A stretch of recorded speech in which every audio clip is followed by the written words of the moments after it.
Part of KTIB's radio family in the late 1970s included Polly Armstrong, a news reporter who excelled at interviewing a wide variety of people. Let's hear about her memories of then AM 630, now AM 640.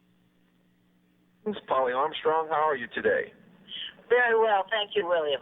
Well, let me start off the interview by asking, were you originally from the Thibodeau area? No, we lived there in the mid-'70s. My husband started the Coast Guard office down in Houma during the big oil boom, so that's why we were there. All righty. Well, before you came into KTIB, did you have any other jobs in broadcasting? No, but I'd spent a lot of time with the League of Women Voters, and I was a political science major, so I was already a news junkie, and I think that's what got me in the door. Okay, well, how'd you get hooked up with the station then? I mean, like, in terms of, like, first meeting, let's say, Marie Bergeron and the other staff. There was a woman who worked there who was leaving and said, I guess she told Marie that I'd be a good substitute. So I went in and talked to her, and she hired me on the spot. It's pretty exciting. Yeah, what was your impression of Marie when you first met her? She was so competent and professional and friendly. It just made me feel right at home from the beginning, and she let me do what I needed to do. You know, she wasn't somebody who thought that she had to sit on my shoulder and make sure I did everything right. So I just took it and ran and loved it. Well, in all the how long you were here? Just you said about a year? About a year, yeah. Not long enough. You get to know Roy Pugh? Roy Pugh was the manager when I was there, and his little boy Troy was in nursery school with my daughter, so it was sort of a family thing. But I do remember a funny story. I was talking on the phone to the mayor, I think, and without thinking, I put my feet up on the desk while I was talking to him, and Roy Pugh went by and tapped my feet and said, "Take your feet off the desk, Polly." Oh, wow. Just to remind me I wasn't at home, I was at work. In the time you were here at KTIB, were there any stories you covered that really seemed to stand out? Well, I was thinking about that. There were two that come immediately to mind. One is that I was there the day Elvis Presley died, and Marie was there in Memphis. Is that where it was? Right. And I remember the serendipity of her being there and the excitement, the sadness and the excitement of covering the story live on a good country station in Thibodeau like that with talking to Marie. And then the other thing I remember, which was a very sad thing, and I don't remember all the details, but there was a group of local police officers who were found and charged to be involved in some kind of a theft ring in the city. And that was very painful because they were everybody's husbands and fathers and sons. And it was very hard to cover and very sad. I understand from Marie Bergeron that you and Billy Tozan used to have some interesting conversations on government. But I take it you got along well with him? I know his daughter and my other daughter were in school together. And I sure do remember interviewing him, and I have enjoyed following his successful career. Were there any people that you interviewed that really seemed to stand out more than others? Actually, there were three that I remember. One was the Secretary of Agriculture, Bob Berglund, came to town, and I got to interview him, and they came and picked me up in a big old government limousine. And Bob Berglund and I drove around Thibodeau while he was looking, I don't know, at sugarcane probably or something.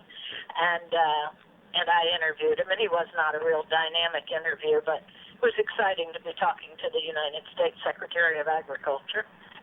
And then I interviewed Renee Richards. Are you even old enough to know who Renee Richards is? I've heard the name. I'm not sure from where. Renee was a male tennis player who decided to become a woman. Yes, I remember that. Thank you. Right. Okay. These days, that's not so unusual, but believe me, in the mid-'70s in Thibodeau, that was a big old news story. Wow. And so I interviewed her. I don't remember her very well, but I sure do remember doing the interview. And then another one I remember, there was a wonderful woman who lived in Chack Bay named Betty Uze. Uze? Yeah. And she's just a fabulous woman, and her daughter had cystic fibrosis, as does mine. Mm-hmm. And Betty used to bake every Friday, bake the most wonderful goodies and sell them to raise money for cystic fibrosis. And I remember doing the interview with her and just being so in awe of how strong she was and how kind she was in the midst of all that she was dealing with to take that on. That was, I'll never forget her or that. Wow. And so it sounds like your brief time here was pretty rewarding. You know, it was a real highlight of my life. I love to tell stories about it. I get my southern accent back when I start talking about it. And, yeah, I have a lot of memories. I've had a pretty interesting life since I left, but I sure have a lot of very fond memories of working there and the people and the stories and the excitement. Well, let all the listeners know, leading into that, what have you done since leaving here?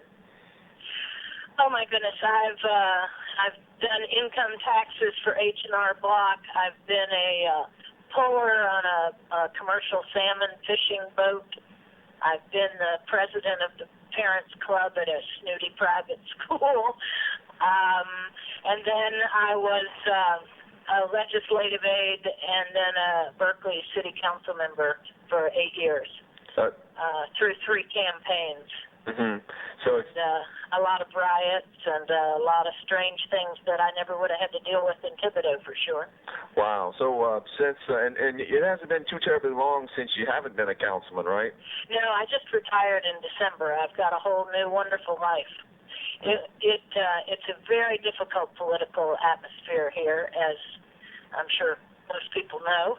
Mm-hmm. And it was a long 16 years that I was involved with it, and it feels very free and wonderful to be, actually I'm on the board of a nonprofit organization called the Berkeley Society for the Preservation of Traditional Music. Mm-hmm. And we're building a 400-seat club to host acoustic traditional music.